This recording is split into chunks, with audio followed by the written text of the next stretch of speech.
Le lien entre troubles digestifs et endométriose, il est super important pour plusieurs raisons. L'endométriose est une maladie inflammatoire, donc il faut imaginer qu'en pleine période de crise, en gros dans votre ventre, c'est une soupe inflammatoire avec plein du coup de marqueurs de l'inflammation, dans lequel baigne notre tube digestif, parce qu'en fait c'est pas compartimenté au-dessus du nombril, c'est le tube digestif, en dessous du nombril, c'est la partie gynéco. En réalité, tout s'entremêle. Et donc déjà, notre tube digestif va baigner dans cette soupe inflammatoire et donc du coup, ça peut entraîner du coup des troubles du transit, alternance, diarrhée, constipation, typiquement.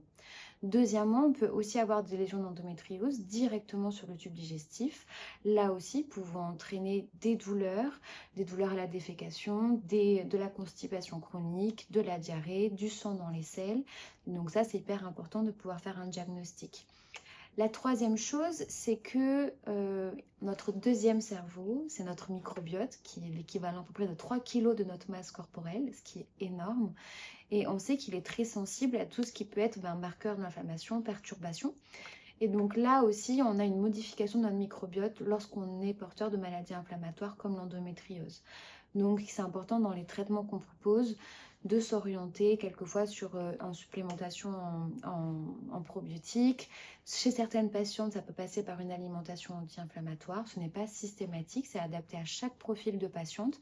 Mais en tout cas, c'est des pistes qu'on aborde avec nos patientes pour voir avec elles si certains aliments sont précurseurs ou pas de douleur.